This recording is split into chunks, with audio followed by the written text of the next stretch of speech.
પ્રેમની કોઈ સીમા નથી હોતી એ વાત સાચી, પણ ક્યારેક પ્રેમની પણ સીમા હોવી જરૂરી છે. આજે એક એવી ઘટના સામે આવી છે કે જ્યાં સંબંધમાં છાંટા ઉડ્યા છે, કારણ કે એક ભત્રીજાને પોતાની જ કાકી સાથે પ્રેમ થયો અને કાકાની સામે જ તેની સાથે લગ્ન કરી લીધા. આ ઘટના છે બિહારના જંબોઈ જિલ્લાના સિકરિયા ગામની.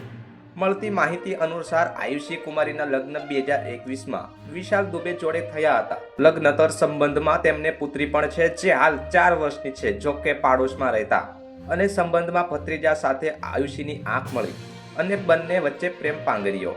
આ બંને નક્કી કરી ઘરેથી ભાગી પણ ગયા. આખરે કાકાએ પોલીસમાં ફરિયાદ નોંધાવી.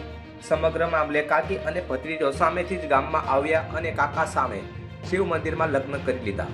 આ સાથે જ કાકીએ પોતાના પતિ પર શારીરિક અને માનસિક રીતે હેરાન કરવાનો આરોપ લગાવ્યો અને તેમને કહ્યું કે છૂટાછેડાની અરજી કોર્ટમાં આપી દીધી છે. જોકે હાલમાં કાકી અને ભત્રીજાના લગ્ન ચર્ચામાં છે.